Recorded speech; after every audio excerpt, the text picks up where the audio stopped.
महाराष्ट्रात जवळजवळ 16 जिल्ह्यामध्ये पक्षाच्या कामासाठी काही ना काही प्रवास माझा सुरू आहे। त्यातला एक भाग म्हणून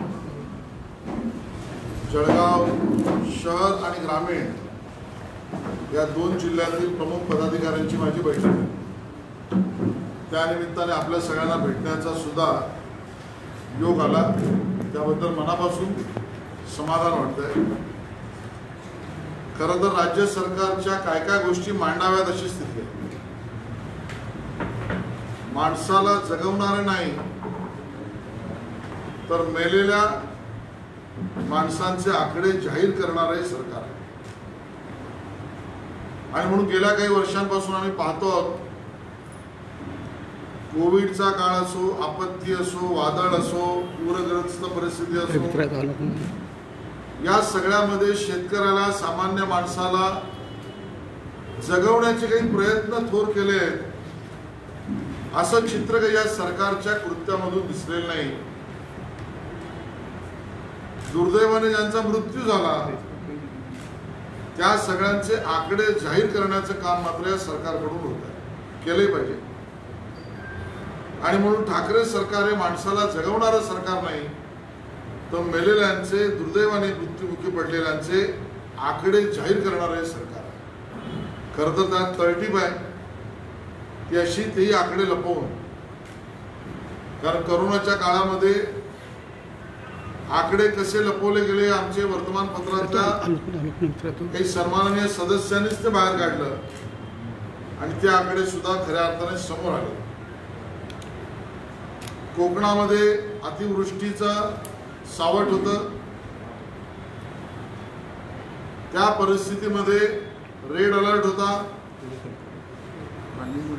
तर तिथल्या माणसाला वाचवण्यासाठी काही प्रयत्न आधी केलेत का?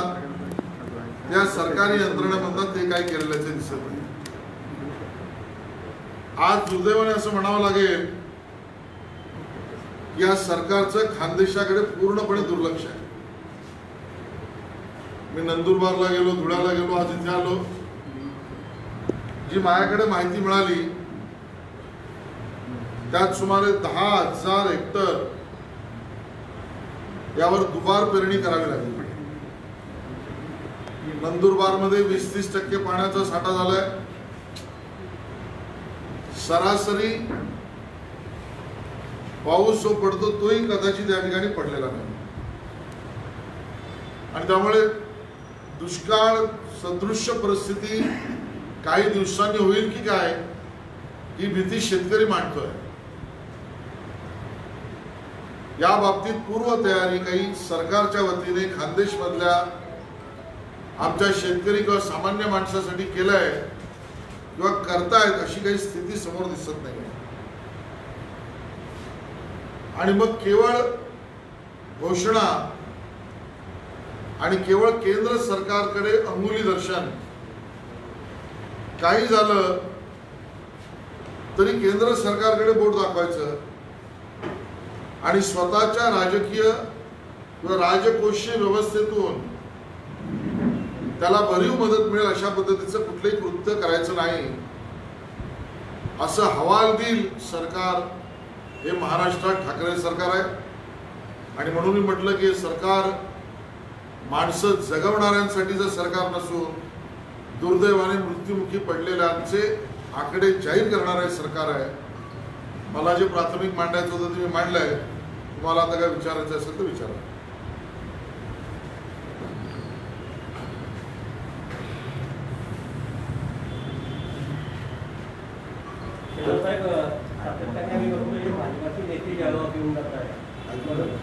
भाजपाचे नेते जळगाव शहरात येऊन जात आहेत, परंतु गिरीश महाजन जे आपले नेते आहेत, स्थानिक नेते आहेत, ते कोणत्याही कार्यक्रमाला किंवा पत्रकार परिषद बैठकांना येत नाहीये, काय कारण असेल? त्यांना बाजूला केलं जातं असं चर्चा आहे। गिरीश भाऊंना बाजूला करण्याचा विषयच नाही। गिरीश भाऊच्या नेतृत्वामध्ये खानदेशामध्ये पक्षाचं काम आम्ही करतो आहोत।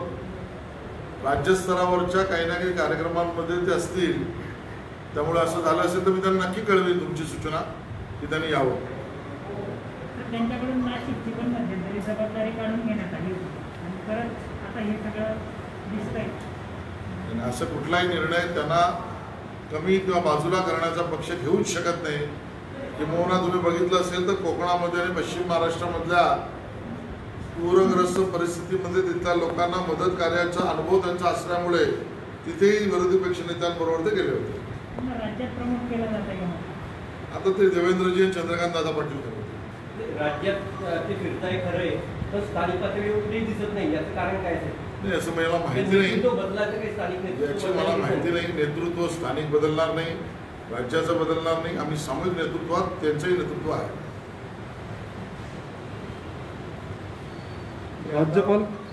राज्यपाल कोश्यारींच्या संदर्भामध्ये विरोधी पक्षाच्या वतीने टीका केली जाते. नवाब मलिक म्हणतात की भाजपला फॉर केलं जात आहे किंवा त्यांचा हस्तक्षेप केला जातो आहे.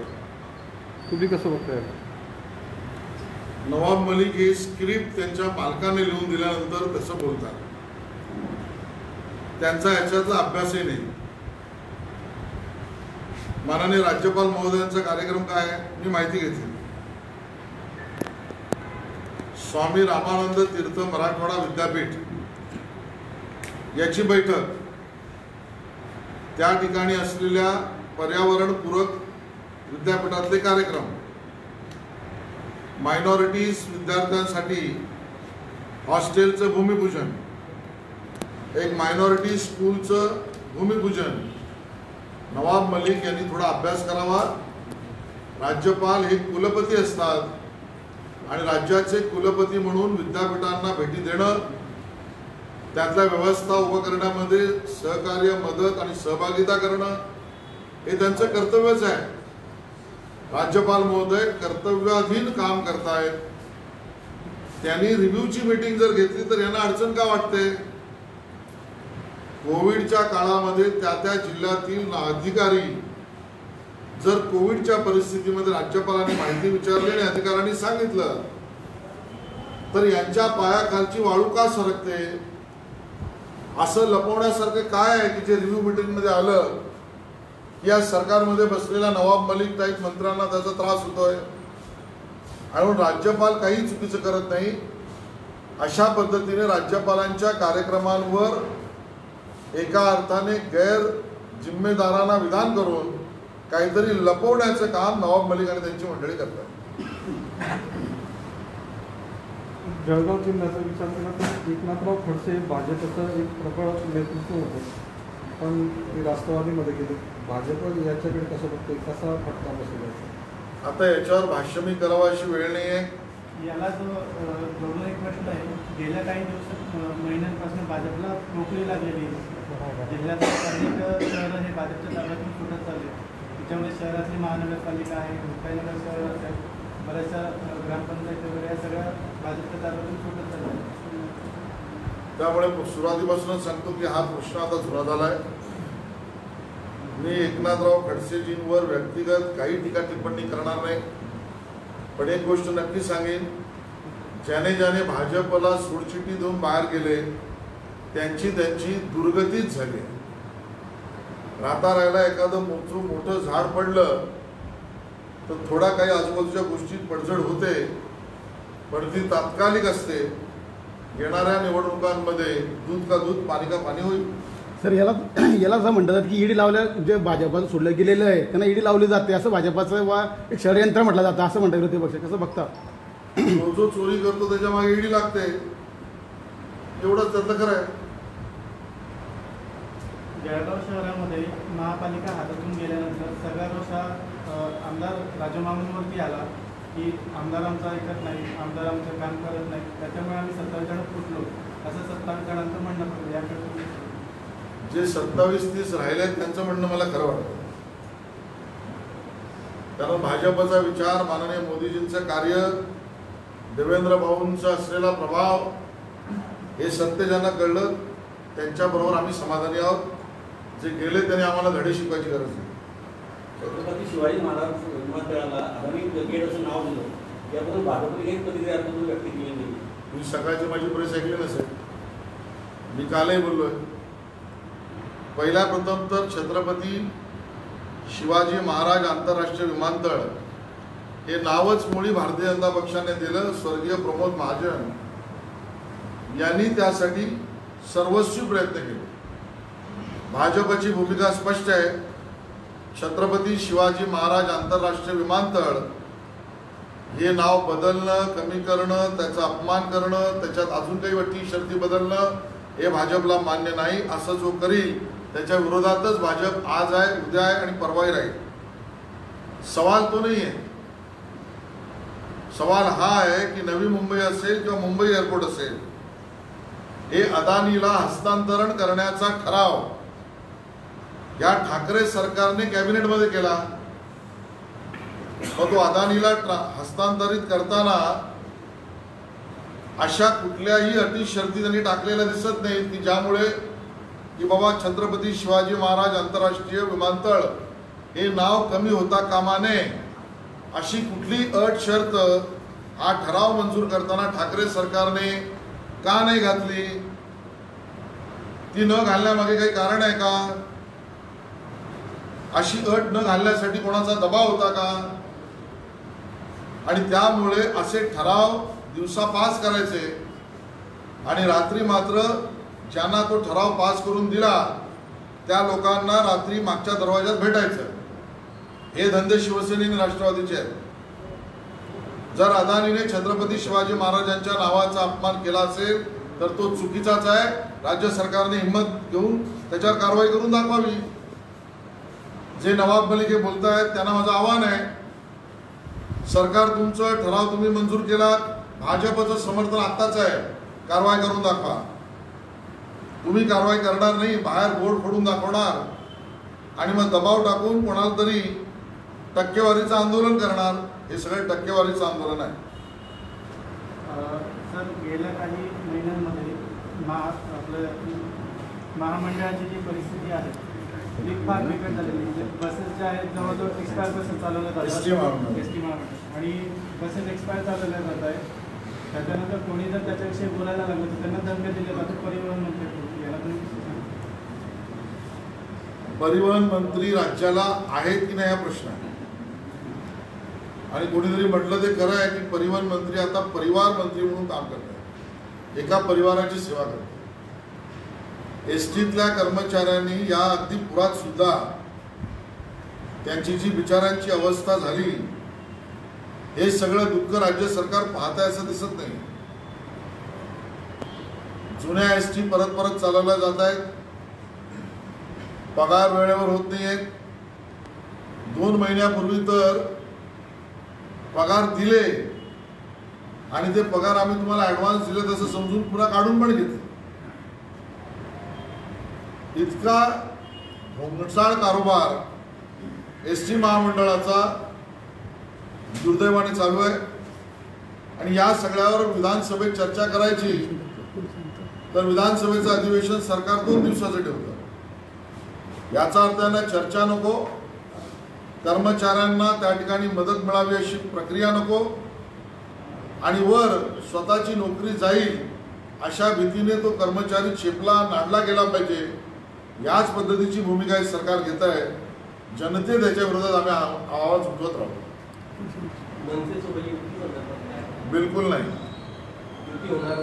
बिलकुल नाही. साहेब, एक भाजप आणि राष्ट्रवादी पण एकत्र येण्याची चर्चा सुरू आहे सध्या. बिलकुल नाही. MPSCच्या बाबतीमध्ये एक प्रश्न आहे सर. अजितदादांनी मागच्या आठवड्यात पुण्यामध्ये पत्रकार परिषदेत सांगितलं होतं की 8 दिवसांचा निर्णय घेतला जाईल. त्यावरती आज जयंत पाटलांनी सांगितलं की आम्ही अजून 2 ते 3 दिवसामध्ये याबद्दल निर्णय घेऊ. याच्याबद्दल MPSCच्या भरतीबाबत खरंच आहे की महाराष्ट्राच्या विधानसभेत ज्या वेळेला सन्माननीय उपमुख्यमंत्री उभे होते त्यावेळेला सुद्धा त्यांनी काही घोषणा केल्या होत्या. त्या घोषणा पूर्ण झालेल्या दिसत नाहीये. त्यामुळे सरकार गजनीचं सरकार यायला आठवण करून द्यायला लागेल. आणि या बाबतीमध्ये सुद्धा MPSCचा जो दिरंगाई चालू आहे त्या बाबतीत माननीय विरोधी पक्ष नेत्यांनी मुख्यमंत्र्यांना अवगत केलंय, 2दा पत्र लिहिली आहे. तर वेळ पडल्यावर आंदोलनही आम्ही त्यात करू. अलीकडे मोदी साहेबांचे अमित शहा यांचे शरद पवार साहेबांची भेटीगाठी वाढली. तुम्ही उलटा म्हणताय, शरद पवार त्यांना भेटतोय. काय नाही, ते शरद पवारांना विचारलं. सरकार पडणार कुठपर्यंत आले काही? भारतीय जनता पक्षाने माननीय विरोधी पक्ष नेत्यांनी खूप स्पष्ट केलंय की आम्ही सरकार पडणं पाडणं याचा कुठलाही कार्यक्रम करत नाही आहोत. हे सरकार त्यांच्या आंतरविरोधाने आणि त्यांच्या वचनाने पडणार आहे हे महाराष्ट्राला कळेल. पूरग्रस्तांना दिलेलं आदेश मला घेतले मी सोशल मीडियावर वाचलंय, संपूर्ण माहिती अजून घ्यायची आहे. पण असा प्रकार झाला असेल तर किती असंवेदनशीलता आहे सरकारची आहे. आणि मला जे कळलं ते पालकमंत्र्यांनीच केलं असं कळलं. तर पालकमंत्री ज्यांनी खरं तर त्या विभागाचं पालकत्व घेतलं पाहिजे, तिथे दुर्दैवाने दुःखी असलेल्या जनतेचे अश्रू पुसले पाहिजेत, ते आता त्यांच्या जखमेवर मीठ चोळण्याचं काम करतायत. कुठे ठेवून ठेवलाय महाराष्ट्र असं या सरकारला सांगावं सांग. साहेब, आघाडी मध्ये आता दुष्काळग्रस्त परिस्थिती आहे, तिबार पेरणीचं संकट आलेलं आहे शेतकऱ्यांना. विरोधी पक्ष म्हणून आपली भूमिका. खरं तर आज माननीय विरोधी पक्ष नेत्यांनीच मला सांगितलं होतं की या भागामधल्या दुबार पेरणीच्या बाबतीतला पूर्ण अहवाल घेऊन या.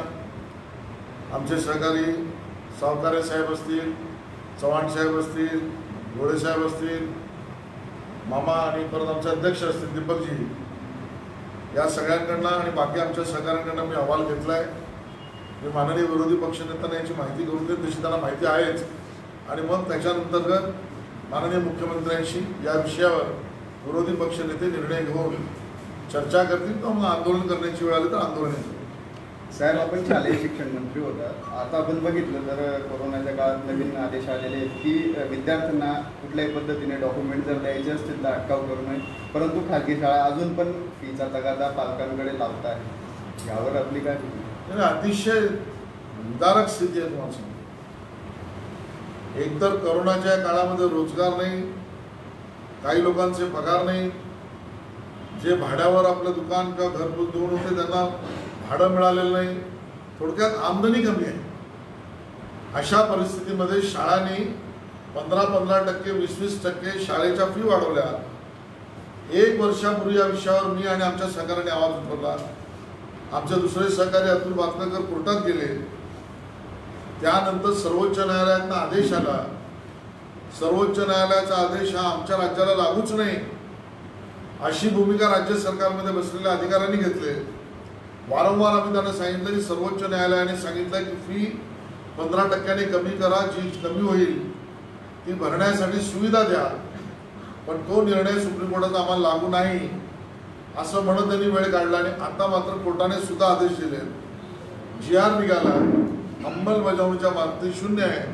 आमची सरकारला थेट विनंती आहे की नम्रतेने आम्ही विनंती करतोय की जे या GR आणि कोर्टाच्या आदेशाचं पालन करणार नाही त्यांच्यावर कारवाई करण्याचं धाडस तुम्ही दाखवा. शिक्षण सम्राटांसमोर झुकू नका. साहेब, तुम्ही आता म्हणालात की एक बेरोजगारी वाढली आहे, मात्र पेट्रोलचे रोज वाढत आहे, त्यामध्ये काय म्हणतात? राज्य सरकारने 42% कर त्यातला कमी केला पाहिजे ही आमची मागणी. सर, 2 वर्षांपूर्वी SCBCच्या आरक्षणाबाबत मराठ्यांच्या आरक्षणासंदर्भात 156 मेडिकल स्टुडंट्सबद्दल निर्णय घेण्यात आला होता. त्यांना स्कॉलरशिप सरकारने दिली होती, देवेंद्र सरकारने. त्याच्यानंतरच्या काळात आताच्या सरकारने त्यांना स्कॉलरशिप दिली नाही, शिवाय त्यांची ॲडमिशन सुद्धा रखडलेली आहे. याला SCBC अंतर्गत आणि खरं तर मराठा आरक्षण म्हणजे फर्स्ट इयर सेकंड इयर त्यांचं झालेलं आहे. आणि हा निर्णयच मुळी माननीय देवेंद्र फडणवीसच्या सरकारमध्ये कायदा सर्वानुमते संमत करून घेतला, त्याचं इम्प्लिमेंटेशन झालं. सर्वोच्च न्यायालयामध्ये सरकार बदलल्यावर आम्ही हरलो कसे, हाच मुळात प्रश्न आहे सरकारला. जे मुंबई उच्च न्यायालयात टिकलं फडणवीस सरकारच्या काळात, जे सर्वोच्च न्यायालयात फेटाळलं गेलं नाही, ते सरकार बदलल्यावर सर्वोच्च न्यायालयात का फेटाळलं गेलं, यामध्ये केवळ निष्काळजीपणा ठाकरे सरकारचा दोष आहे. आणि सर्वोच्च न्यायालयाने जे सुद्धा आदेश दिले ते माझ्या माहितीप्रमाणे एका तारखेपर्यंतच्या कट ऑफ डेटप्रमाणे दिले आहे. याचा अर्थ त्या तारखेच्या अगोदरचे सर्व घेतलेले फायदे असलेल्या विद्यार्थ्यांना ते द्यावेच लागतील, हा त्याचा अर्थ आहे. राज्य सरकारने सुप्रीम कोर्टाच्या आदेशाचं पालन करावं असं आमची त्यांना विनंती आहे. सर, शेतकऱ्यांना कर्जमाफी दिली होती, परंतु नवीन सरकारच्या काळामध्ये जे भाजप सरकारच्या काळातले शेतकऱ्यांना राहून गेलेले होते, कर्जमाफीच्या योजनेपासून वंचित होते, अशांना वगळलेलं आहे. भाजपाने याच्यावर काही भूमिका घेतली नाही. महाराष्ट्राच्या विधानसभेमध्ये प्रति विधानसभा भरून विरोधी पक्षनेते देवेंद्र फडणवीस आणि सुधीरभाऊ मुनगंटीवार यांनी हा प्रश्न उपस्थित केला.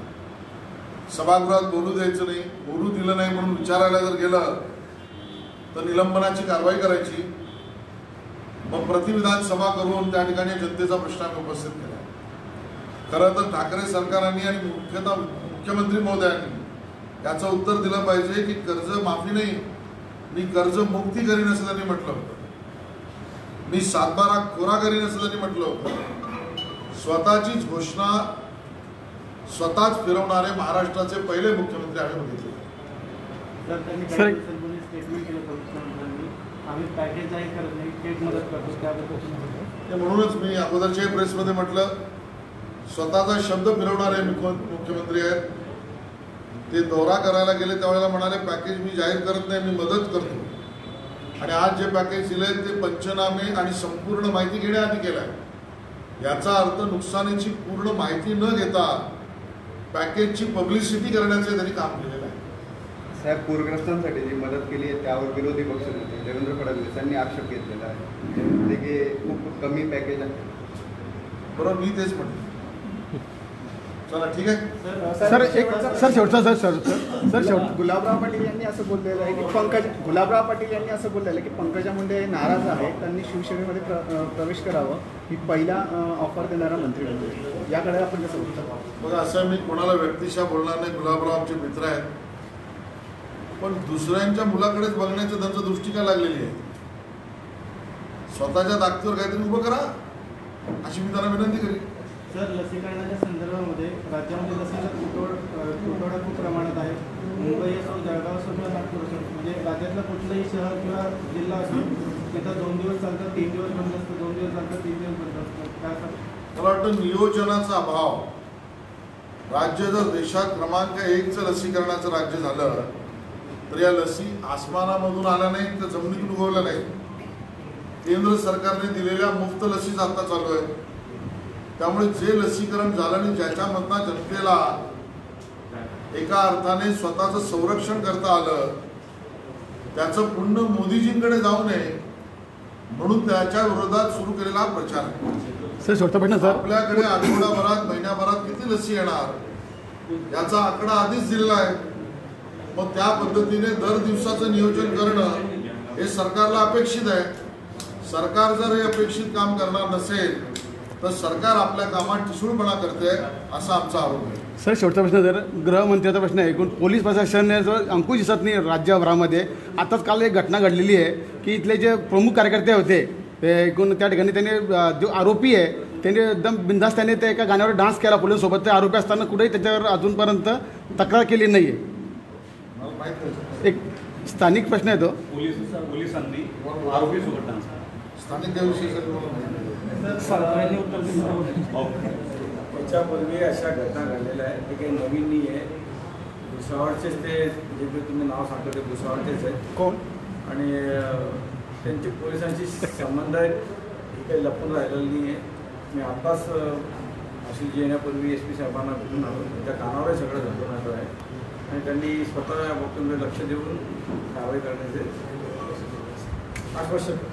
सोशल मीडियावर असा पण प्रश्न उपस्थित केला जात आहे की ज्या गाण्यावर ते पोलीस नाचले आणि संबंधित आरोपी नाचले माईक डाऊन ते गाणं तुमचं पण आवडतं आहे म्हणून त्याच्यामुळे कॉम्पिटिशन झाली. गाणं चांगलंच आहे ना, त्याने त्याच्यावर डान्स नाही केला. ओ शेट या गाण्यावर डान्स काहीतरी ओ शेट कसं सर, माझे प्रधानमंत्री